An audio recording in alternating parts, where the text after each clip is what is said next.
Ma mère a hurlé, pars.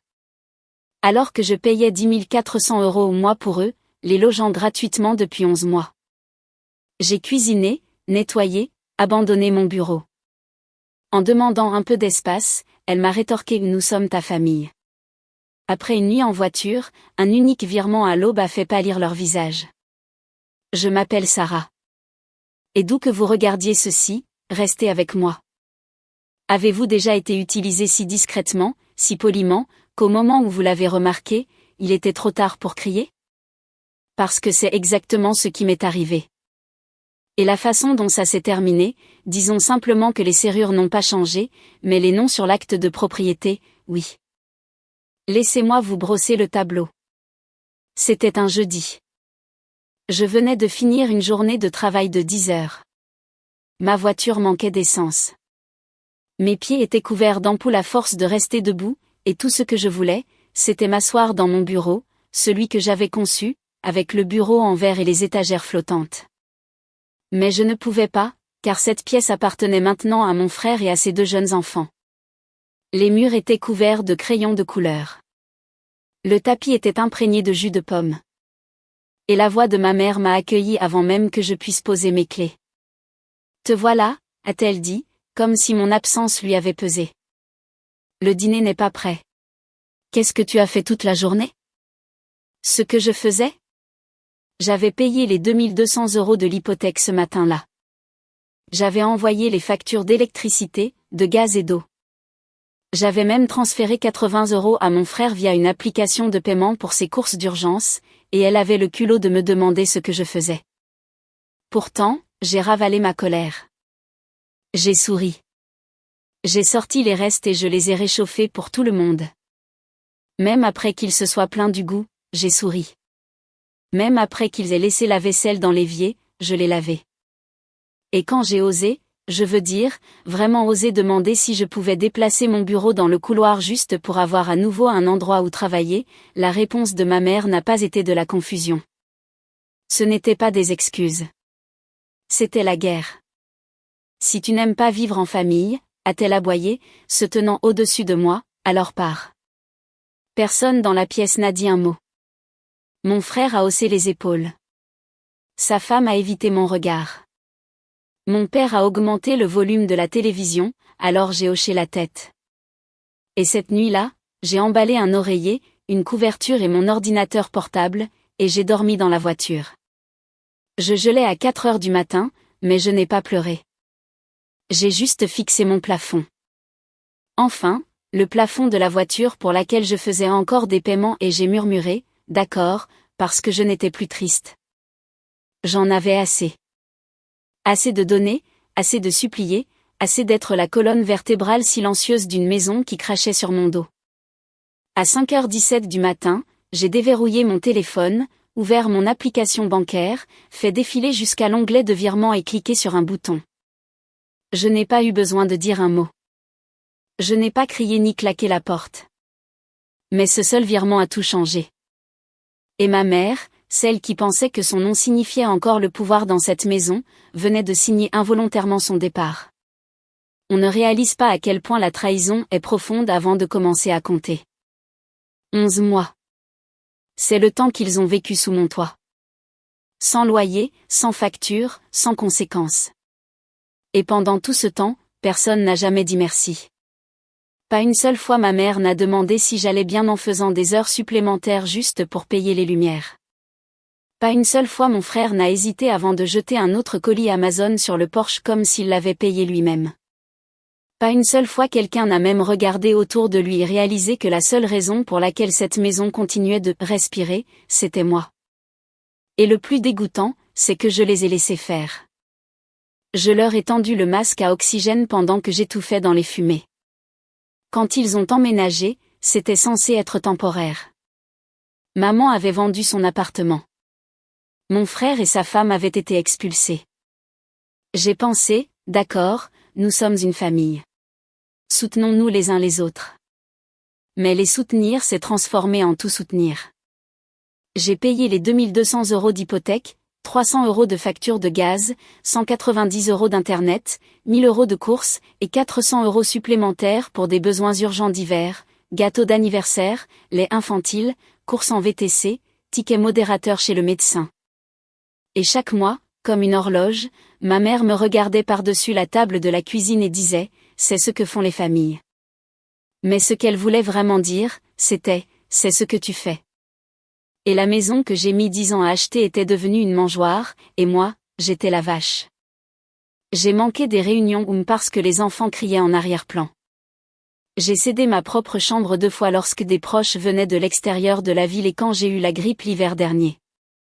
Ils ont fermé la chambre d'amis à clé et m'ont dit de dormir sur le canapé pour la sécurité de tous. J'ai dormi à côté d'une caisse de chien. Je ne me suis jamais plainte. Je me suis dit que ce n'était qu'une période, que ça passerait. Mais ça n'est pas passé. Ça s'est amplifié. Mon frère a commencé à traiter le garage comme sa salle de sport personnelle. Haltères, bancs de musculation, protéines en poudre empilées à côté des couches de bébé. Mon père a transformé la véranda en fumoir. Et mon bureau, disparu, dénudé, réaffecté en chambre d'enfant pour les tout-petits. Mon bureau sur mesure a été vendu pour faire de la place. Personne ne m'a même demandé. Et chaque fois que je tressaillais, chaque fois que je laissais entendre que j'avais besoin d'espace, de calme ou de dignité, ma mère disait la même chose, nous sommes ta famille. Agis comme telle. L'ironie, c'est que j'agissais comme une membre de la famille. Le genre qui se sacrifie, qui maintient les choses, qui se tait et qui est là. Mais eux, ils agissaient comme si j'étais la domestique. Alors cette nuit-là, la nuit où elle a hurlé, il ne s'agissait pas seulement d'une pièce. Il ne s'agissait pas seulement d'un bureau ou d'un lit. Il s'agissait des années qu'il m'avait vidées. L'amour qu'il déguisait en droit. La façon dont il m'avait appris qu'être nécessaire était la même chose qu'être aimé. Ça ne l'était pas. Ce matin-là dans la voiture, je n'ai pas transféré d'argent d'un compte. J'ai transféré la propriété de la maison, du titre de propriété, de l'hypothèque. Car il y a 3 mois, quand j'ai vu que les choses ne changeaient pas, j'ai fait un pas discret. J'ai acheté une deuxième propriété, l'ai mise à mon nom, transféré les services publics, transféré ma licence commerciale, tout transféré, et à 5h17 du matin, j'ai accompli la dernière étape, j'ai mis la maison en vente. Elle a hurlé, si tu n'aimes pas vivre en famille, alors pars. Elle n'avait aucune idée que c'était elle qui était expulsée. À midi ce même jour, le panneau à vendre était en place. Un panneau blanc propre avec des lettres rouges audacieuses, planté directement dans la pelouse par l'agente immobilière avec qui je travaillais discrètement depuis 6 semaines. Elle m'a même envoyé une photo une fois que c'était fait. La maison avait l'air si paisible sur cette photo. Si vous ne saviez pas, vous n'auriez jamais deviné qu'à l'intérieur vivait un ouragan de droit, de bruit et de manipulation culpabilisatrice déguisée en amour. Je ne suis pas entrée par la porte d'entrée ce jour-là. Je n'en avais pas besoin. Ma voiture était toujours mon refuge, ma pièce de réflexion. Et j'avais un autre coup à jouer. J'ai attendu jusqu'à 15h. Juste au moment où ma mère terminait habituellement sa sieste, et où mon frère commençait son rituel de chaque protéiné torse nu dans le jardin comme s'il faisait partie d'une secte de fitness TikTok. Juste au moment où les caprices des tout-petits atteignaient leur paroxysme, c'est là que j'ai envoyé le message de groupe. Et, comme aucun de vous n'a demandé quand je serais à la maison, juste pour info, je ne le serai pas. La maison est sur le marché. Vous avez 30 jours pour la quitter. Des notifications légales suivront. Les questions peuvent être adressées à l'agente. J'ai fixé mon écran, pris une profonde inspiration et appuyé sur envoyer. Pas d'émoji, pas d'excuses, juste des faits. La réaction a été nucléaire. En 30 secondes, mon téléphone a explosé d'appels, de SMS, de menaces déguisées en inquiétude. Le message de mon frère a été le premier, tu plaisantes, n'est-ce pas? Sarah. Ça affecte mes enfants. La réponse de ma mère a été plus longue. Un mur de texte qui commençait par « Comment oses-tu » et se terminait par « Tu n'es même pas une vraie fille ». Et celui-là, je l'ai mis en capture d'écran, non pas par vengeance, mais juste pour le souvenir. Je devais me rappeler que l'amour dans notre maison venait toujours avec des conditions. Ils ne m'ont pas appelé quand j'étais malade. Ils n'ont pas aidé quand j'ai pleuré après avoir perdu un contrat. Ils n'ont pas dit un mot quand j'ai mis en gage mes bijoux de famille juste pour couvrir cette facture de chauffage de 800 € en décembre dernier. Mais à la minute où je me suis dressée, soudain, ils se sont souciés. Mon père n'a pas envoyé de SMS. Il m'a envoyé un message vocal, quelque chose sur l'humiliation de la famille et sur la façon dont les filles sont censées construire des foyers, pas les brader. Je l'ai écouté une fois, puis je l'ai supprimé. La vérité était que je ne les avais pas bradés. Je m'étais sauvée moi-même.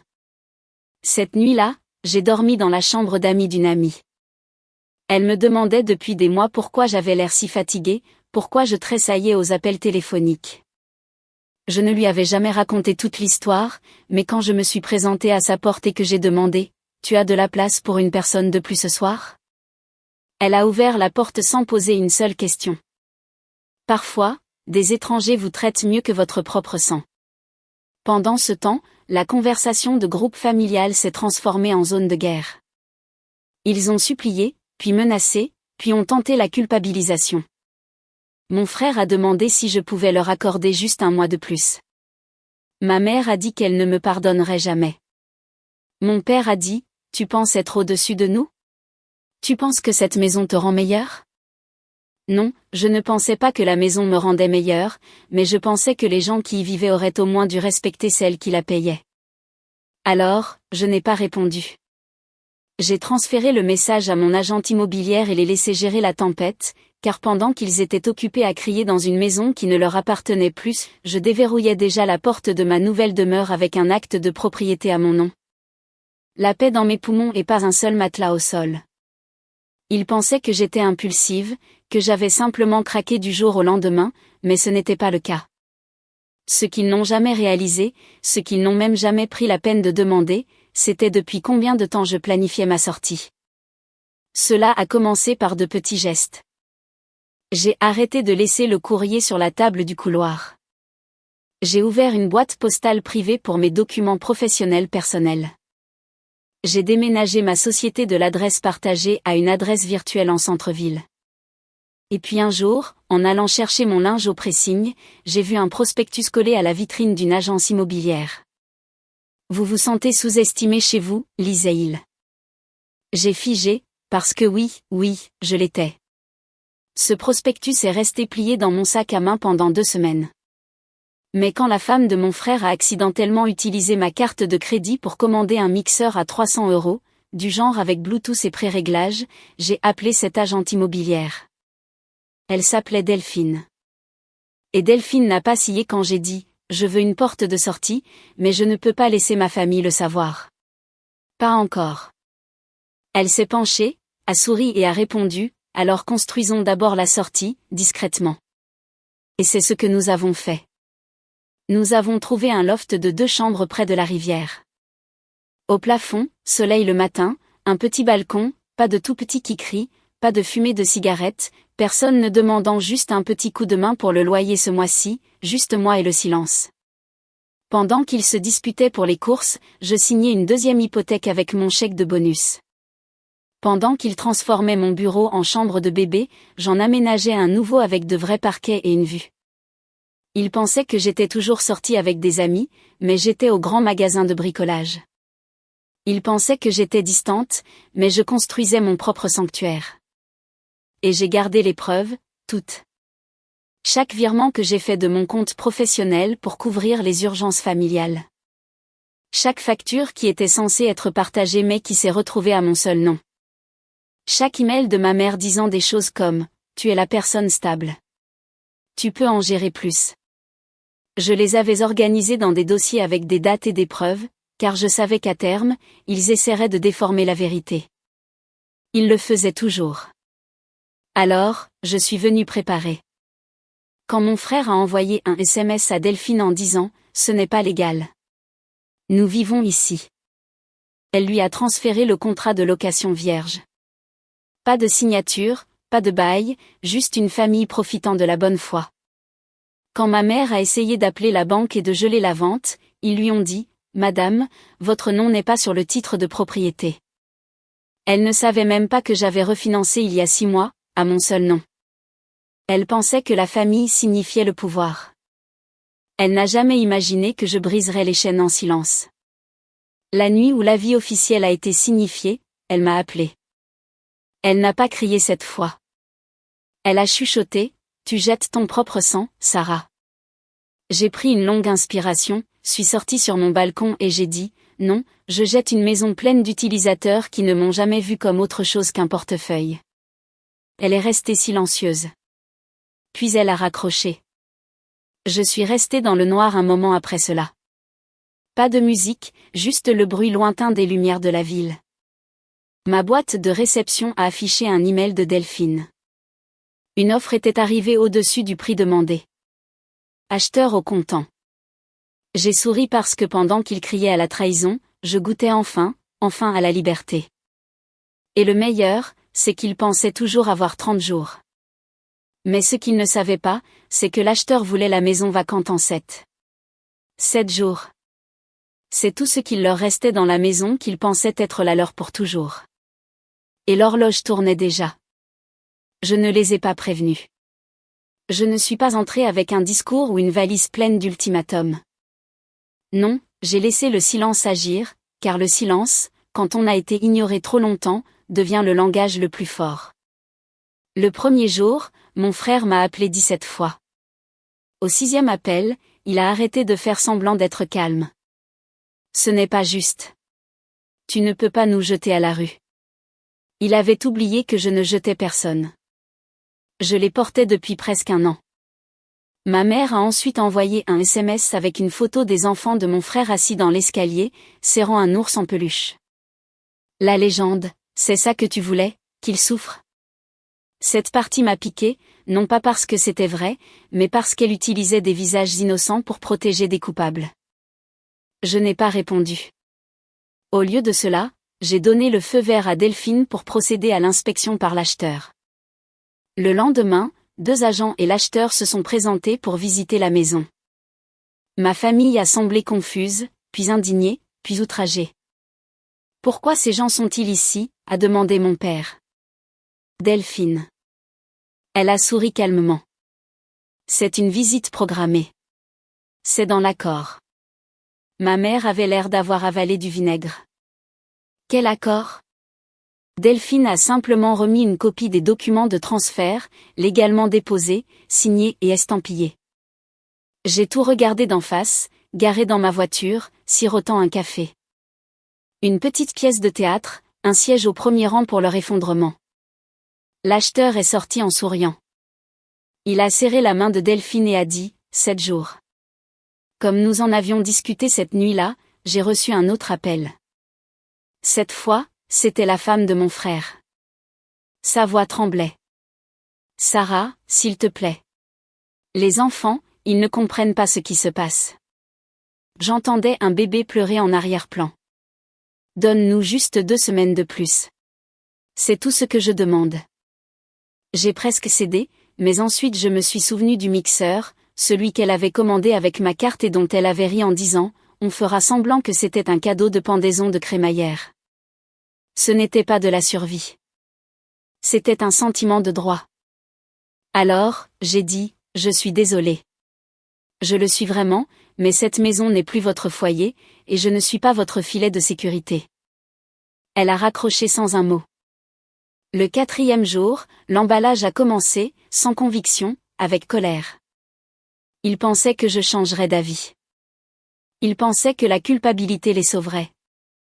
Mais la culpabilité ne fonctionne pas sur quelqu'un qui a été émotionnellement en faillite pendant 11 mois. Le 5e jour, ils ont essayé de faire traîner l'acheteur. Ils ont prétendu, « Nous avons de la moisissure. Les tuyaux fuient. Le toit a des problèmes. » L'équipe d'inspection de l'acheteur l'a démenti en quelques heures. Delphine m'a appelé, riant doucement. « Votre famille est à court d'astuces. » Je ne riais pas. Je faisais mon deuil, car ce n'était pas seulement une vengeance. C'était un deuil. Le genre de douleur que l'on ressent quand on réalise que sa famille aimait la version de soi qu'elle pouvait contrôler, pas celle qui a développé une colonne vertébrale. Le 6e jour, les supplications ont cessé. Ils ont emballé en silence. Ma mère n'a pas envoyé de SMS. Mon frère n'a pas appelé.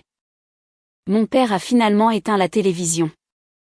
Je suppose qu'ils ont réalisé que les serrures ne changeaient pas, mais que le pouvoir, oui. Et le 7e jour, j'étais debout devant la maison, regardant des déménageurs charger des cartons dans un camion. Mon frère est passé devant moi une fois, sans dire un mot. Ma mère le suivait, serrant un ange en céramique qui se trouvait autrefois sur notre cheminée. Elle s'est arrêtée, m'a fusillé du regard. J'espère que tu es fière. Je l'ai regardée dans les yeux. Non, maman. Je suis enfin libre. Et je suis passé devant elle, directement dans une maison qui n'était plus la mienne, mais qui n'avait jamais vraiment été la leur non plus. La maison résonnait, non pas de son, mais d'absence. Pas de cris de bébé, pas de porte de salle de bain qui claque, pas de pas passif-agressif devant ma chambre, juste des sols vides, des autocollants à moitié décollés sur le réfrigérateur, et la faible odeur de pain grillé brûlé qu'ils laissaient toujours derrière eux. Ils étaient partis. Cela aurait dû être triomphant, comme un moment de gloire. Mais je me suis tenue au centre du salon, fixant l'impact dans le mur où mon frère avait autrefois claqué la poussette, et tout ce que je ressentais était du calme. Pas la paix. Pas encore. Juste du calme. Delphine se tenait à côté de moi, son presse-papier à la main. Les acheteurs transfèrent le paiement final avant 15 heures. Vous êtes prête ? J'ai hoché la tête lentement. J'étais prête, mais ma poitrine disait le contraire. J'ai traversé chaque pièce une dernière fois. La chambre de bébé qui était autrefois mon bureau avait encore le léger contour de mon ancien tableau de vision sous la peinture écaillée. La cuisine manquait de 2 poignées de tiroirs et de la moitié d'un porte-épices. Je me souviens y avoir préparé 3 repas par jour pendant que ma mère regardait des feuilletons, sans jamais proposer d'aider. Le couloir autrefois couvert de mes diplômes encadrés. Elle m'avait fait les enlever. On dirait que tu te vantes, avait-elle dit. Et ma chambre, ma petite grotte, le seul espace qui me restait à la fin. Je me suis souvenu de la nuit où j'avais décroché mon plus gros client, celui qui avait tout rendu possible. J'étais rentrée rayonnante. Mon père avait demandé, combien t'ont-ils payé ? Pas félicitations, pas je suis fière, juste de l'argent.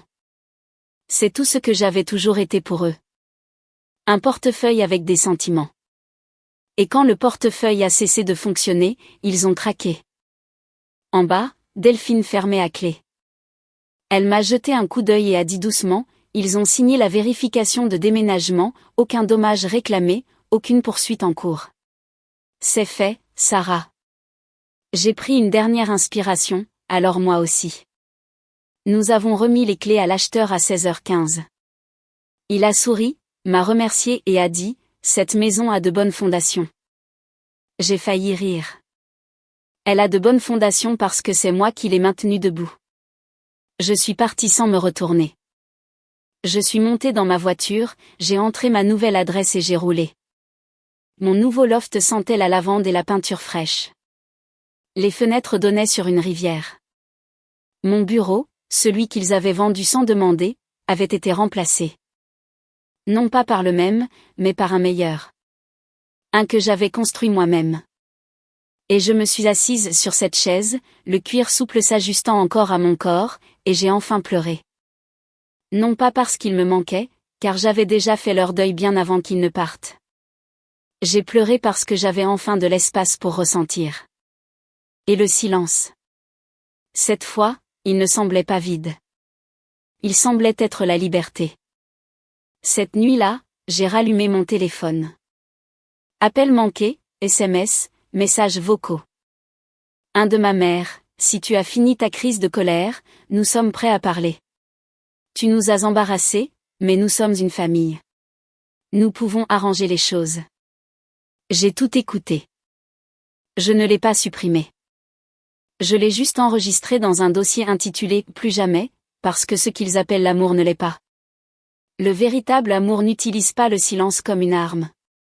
Ne transforme pas votre générosité en dette. Ne vous punit pas de grandir. Alors j'ai éteint les lumières, siroté mon thé et murmuré à l'air nocturne, vous m'avez appris à agir comme une famille. Je l'ai enfin fait. Je me suis protégée. 3 semaines plus tard, j'ai reçu une lettre de mon père. Manuscrite. Pas d'adresse de retour, juste mon nom en lettres capitales soignées, comme si j'étais un propriétaire percevant des loyers. À l'intérieur, une seule page. L'encre était maculée par endroits, non pas de larmes, mais par la hâte. Sarah, nous t'avons mieux élevée que cela. On n'abandonne pas les siens. Tu penses que l'argent te rend puissante, mais tu as perdu ton âme. La famille est faite de sacrifices. Ta mère pleure toutes les nuits. Tu as peut-être vendu la maison. Mais tu as perdu ton foyer, papa. Pas d'excuses, pas de réflexion, juste de la honte emballée dans son écriture. Je n'ai pas pleuré. Je n'ai même pas été en colère, car cela confirmait tout ce que je savais au fond de mes os. Ils ne voulaient pas de moi. Ils voulaient mon utilité. Ils ont déguisé cela en amour, en tradition, en devoir. Mais la seconde où j'ai arrêté de donner, je suis devenue la méchante dans une histoire qu'ils ont écrite sans moi. J'ai soigneusement plié la lettre et l'ai placée à côté de la photo que j'avais encadrée sur ma nouvelle étagère, une version plus jeune de moi tenant les clés de cette première maison, souriante. Cette fille pensait que sa famille l'encouragerait quand elle construirait quelque chose. Au lieu de cela, ils se sont installés comme des termites. Et quand elle s'est enfin levée, ils ont appelé cela une trahison. Je n'avais plus rien à prouver. Mais le destin n'avait pas encore dit son dernier mot car 2 semaines plus tard, Delphine m'a rappelé. Vous êtes assise, a-t-elle demandé. Je suis toujours assise maintenant, ai-je plaisanté. C'est un peu le but. Votre acheteur? Il revend la maison. Il a déjà une nouvelle offre. J'ai haussé un sourcil. D'accord. C'est votre ancien patron. Silence. Monsieur Dubois. Le PDG. Il emménage le mois prochain. Monsieur Dubois. L'homme qui avait dit un jour que j'étais trop effacée pour gérer une équipe, qui avait refusé mon augmentation il y a 3 ans et m'avait dit « Soyez reconnaissante. Vous n'avez pas d'enfant ni de responsabilité comme les autres. » Maintenant, il achetait la maison que j'avais maintenue à bout de bras avec des mains meurtries et des poches vides. La symétrie poétique m'a fait éclater de rire. J'imagine le voir franchir la porte d'entrée, encore maculée de crayons. S'asseoir sur le canapé que ma mère refusait d'aspirer, demandant « Quelle est cette odeur ?» et se faisant répondre « Lait infantile et opinion rance ». Je ne le détestais plus. Pas maintenant. Mais j'avais l'impression que l'univers avait le sens de l'humour. Et j'étais enfin dans le public, pas la blague. J'ai pensé à répondre à la lettre de mon père. J'ai pensé écrire en retour, je n'ai pas perdu mon foyer. J'en ai créé un. Et cette fois, personne ne mangera à ma table s'il n'apporte rien aussi. Mais je ne l'ai pas fait, car il ne comprendrait pas. Il ne comprenait pas les limites, seulement l'obéissance. Il ne comprenait pas la croissance, seulement la culpabilité. Alors, je les ai laissés vivre avec le silence. Le même silence qu'il m'avait imposé pendant des années quand j'étais noyée sous les factures, le stress et la solitude sous le même toit qu'ils prenaient pour acquis. Et moi, j'ai planté un petit jardin d'herbes aromatiques sur mon balcon, accroché de doux rideaux qui dansaient dans la brise, adopté un chat nommé Comte parce que garder les preuves était ma spécialité maintenant. J'ai allumé une bougie cette nuit-là, me suis assise à côté de mon tableau de vision, un nouveau, et j'ai écrit une dernière affirmation. Ce n'est pas parce qu'ils appellent cela une maison que c'était un foyer sûr. Le feu était à moi maintenant, et je ne l'utiliserai plus jamais pour réchauffer le cœur froid de quelqu'un d'autre. 1 mois après la vente, j'ai reçu un dernier message de ma mère. Pas de salutation, pas d'explication, juste 5 mots, nous sommes chez tante Jeanne. C'était tout. Pas de « désolé ». Pas de « nous nous sommes trompés ». Pas de « merci de nous avoir tenus à flot quand nous n'avions rien ». Juste une mise à jour logistique, comme si j'étais une lointaine propriétaire. Un nom sur un document qu'il ne respectait plus mais ne pouvait éviter. J'ai fixé ce message longtemps. Et pour la première fois depuis plus d'1 an, peut-être plus, je n'ai rien ressenti. Pas de rage, pas de chagrin, Pas même de soulagement, juste de la clarté. Ils ne m'ont jamais vu. Pas la version qui saignait pour eux en silence. Pas celle qui travaillait les week-ends et sautait les vacances et faisait de la magie avec des frais de découvert. Pour eux, j'étais une fonction, un robinet qui ne tarissait jamais, jusqu'à ce que ce soit le cas. Et quand j'ai arrêté de verser, ils ont blâmé le tuyau. Je me souviens qu'une fois, quand j'étais petite, j'ai laissé tomber ma glace par terre. J'ai pleuré comme si le monde s'effondrait. Ma mère s'est agenouillée à côté de moi, a essuyé mes larmes et a dit « Certaines choses tombent pour que de meilleures choses puissent être tenues. » À l'époque, je l'avais cru. Maintenant, je réalisais qu'elle ne disait cela que lorsque ses mains étaient pleines de quelque chose de mieux. Je me suis assise dans mon loft cette nuit-là, observant la ville respirer sous moi. Le clair de lune se déversait à travers la vitre, peignant l'argent sur mon sol. Comte, mon chat, ronronnait doucement sur mes genoux. Le jardin d'herbes aromatiques que j'avais planté avait commencé à fleurir, basilic, menthe, une seule tomate, la vigne grimpant comme si elle savait qu'elle était à sa place. J'avais construit quelque chose de calme, quelque chose de sacré, et pas une seule fois le chaos ne m'avait manqué. Mon téléphone a vibré à nouveau, un email transféré de Delphine. L'agente de vente avait conclu une affaire record sur une autre maison du quartier. Elle a écrit « On dirait que votre vente a établi un nouveau plafond de prix. Vous avez changé la donne. » J'ai souri, non pas pour l'argent, mais parce que j'avais changé quelque chose. J'ai brisé le cycle. J'ai cessé de considérer l'amour comme une servitude. J'ai cessé de confondre le sang partagé avec des valeurs partagées. J'ai cessé de supplier d'être vu par des gens qui ne regardaient que lorsqu'ils avaient besoin de quelque chose. Et maintenant, j'écrivais à nouveau des histoires. J'ai lancé ma petite entreprise numérique, celle que j'avais reportée pendant 2 ans parce que ma famille avait davantage besoin de moi.